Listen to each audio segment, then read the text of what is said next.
Assalamualaikum. So hari ni saya nak terangkan sedikit sebanyak mengenai pengenalan rukun negara. Okey, untuk pengetahuan korang semua, rukun negara ni diisytiharkan oleh Seri Paduka Baginda Yang di-Pertuan Agong Almarhum Tuanku Ismail Nasiruddin Shah Ibni Almarhum Sultan Zainal Abidin Yang di-Pertuan Agong keempat pada 31 Ogos 1970, sempena ulang tahun kemerdekaan Malaysia yang ke-13. Okey, rukun negara ni kenapa dia boleh diperkenalkan? Okey, rukun negara ni dibentuk oleh Majlis Gerakan Malaysia. Okey, perangka rukun negara ni oleh Profesor Emeritus Tan Sri Datuk Dr. Koh K. Kim. Okey, rukun negara ni diperkenalkan berikutan peristiwa 13 Mei 1969 yang melemahkan antara perpaduan kaum dan juga ketenteraan Malaysia.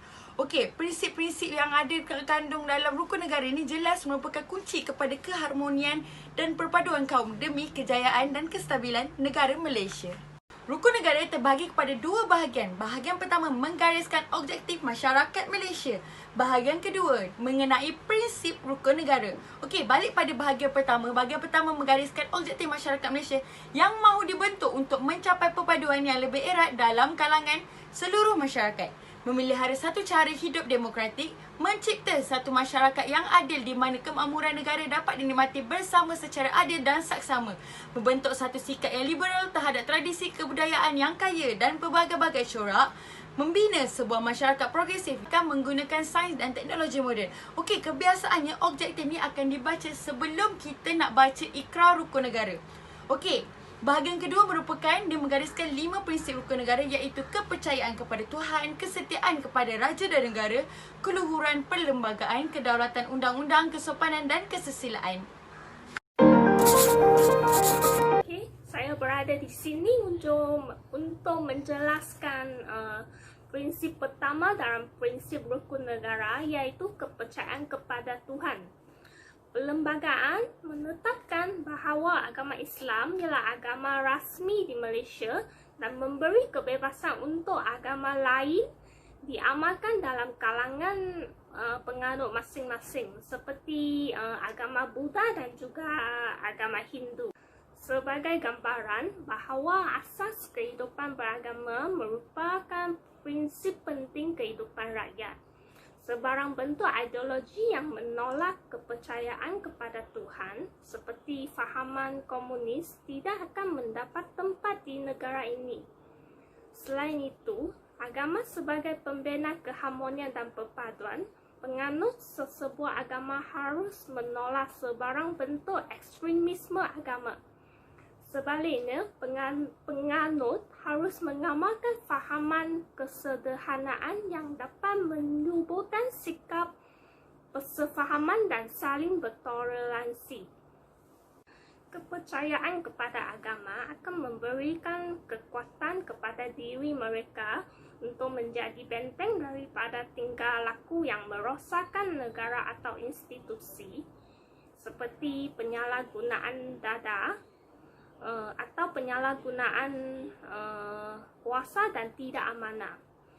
Kepercayaan ini juga membantu manusia memikirkan bahawa setiap mereka mempunyai amanah besar untuk melaksanakan tanggungjawab secara jujur dan amanah dalam melaksanakan apa sahaja tugasan dalam kehidupan mereka. Kepercayaan kepada Tuhan juga dikatakan memberi kekuatan untuk bersabar dan bertindak sewaktu menghadapi saat-saat penting. Melalui pengetahuan agama juga, manusia tahu bertimbang rasa, bersyukur dan bersikap sederhana dalam hidup. Akhir sekali, bagi merealisasikan prinsip kepercayaan kepada Tuhan ini, rakyat Malaysia harus berpegang teguh kepada kepercayaan agama masing-masing dan sentiasa menghormati agama. Prinsip yang kedua iaitu kesetiaan kepada raja dan negara. Raja dan negara mempunyai kaitan rapat kerana negara kita mengamalkan sistem demokrasi berparlimen dan raja berperlembagaan, di mana YDPA atau Yang di-Pertuan Agong sebagai ketua negara dan Yang di-Pertuan Negeri sebagai ketua negeri bagi negeri-negeri yang tidak mempunyai raja. Prinsip kedua ini iaitu kesetiaan kepada raja dan negara membawa maksud bahawa setiap warga negara atau seluruh warga negara perlu menumpukan sepenuh taat setia, jujur dan ikhlas kepada Yang di-Pertuan Agong atau YDPA dan negara serta kepada raja yang memerintah negeri tempat bermastautin tanpa mengurangkan taat setia kepada YDPA. Dan yang paling penting, penghayatan prinsip ini mampu membentuk satu bangsa Malaysia yang patriotik dan bersatu padu.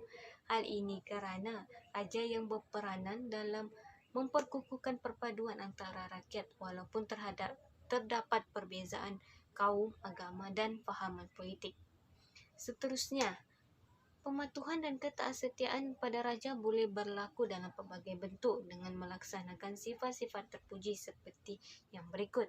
Yang pertama, berkhidmat dengan amanah tanpa rasuah kerana rasuah adalah musuh utama negara. Kita mestilah berkhidmat dan bekerja dengan rasa jujur dan ikhlas. Yang kedua, bertanggungjawab melindungi kedaulatan daripada digugat oleh ancaman luar atau musuh utama negara.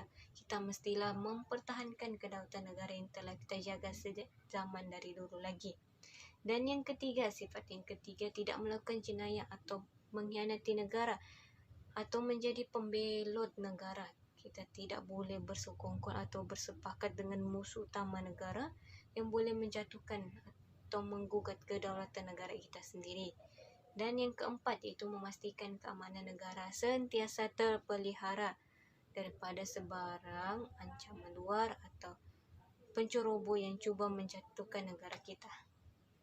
Dan akhir sekali, selepas kita memahami maksud sebenar daripada prinsip ini, bagaimana pula cara agar kita dapat memanifestasikan prinsip kedua, iaitu kesetiaan kepada raja dan negara dalam kehidupan kita? Terdapat beberapa caranya, iaitu yang pertama, mengutamakan kepentingan negara berbanding kepentingan pribadi, iaitu mencapai kejayaan dalam bidang sukan, kesungguhan berkhidmat melalui pekerjaan dan perkhidmatan dalam ekonomi. Dengan cara ini, kita juga dapat memberikan sedikit sumbangan kepada negara dan menunjukkan rasa taat setia kepada negara. Yang kedua, mengelakkan penyebaran maklumat atau kabar angin yang boleh menjejaskan imej atau memburukkan nama negara. Kita tidak boleh memberikan maklumat yang palsu atau tanpa bukti yang sahih sehingga boleh menjatuhkan imej negara. Yang ketiga, menghormati institusi raja-raja, YDPA sebagai ketua negara, raja berperlembagaan dan sebagai simbol perpaduan. Dan akhir sekali, yang keempat iaitu menghormati lambang-lambang negara seperti bendera, jata negara dan lagu kebangsaan. Okey, saya bertanggungjawab untuk membentangkan rukun negara ketiga iaitu keluhuran perlembagaan. Sebelum saya memulakan slide saya, apakah itu keluhuran perlembagaan? Keluhuran perlembagaan bererti ketinggian atau keagungan perlembagaan itu sendiri. Perlembagaan Malaysia merupakan undang-undang tertinggi di negara kita. Parlimen atau badan perundangan, kehakiman dan eksekutif mendapat kuasa masing-masing daripada perlembagaan. Semua undang-undang lain tidak boleh bercanggah dengan perlembagaan yang telah dibentuk. Ciri-ciri perlembagaan. Ciri-ciri perlembagaan yang pertama ialah kestabilan dalam pemerintahan. Yang kedua, tanggungjawab ke atas rakyat. Ketiga, perwakilan rakyat dipilih melalui pilihan raya. Maksudnya, perwakilan rakyat kita dipilih oleh rakyat mereka sendiri melalui pengundian. Dan keempat, pembahagian kuasa. Kelima, kerajaan bersifat terbuka. Tujuan perlembagaan. Tujuan perlembagaan ialah untuk mewujudkan pemerintahan yang adil dan saksama. Selain itu, perlembagaan mengelakkan penyalahgunaan kuasa serta mengawalkan pergerakan kerajaan dan rakyat. Selain itu, perlembagaan sebagai satu alat rujukan bagi menyelesaikan masalah. Seterusnya, perlembagaan mengekalkan identiti negara dan keutuhan negara. Yang last sekali, perlembagaan menjaga keamanan dan kestabilan negara. Okey, peranan dan kesan keseluruhan perlembagaan.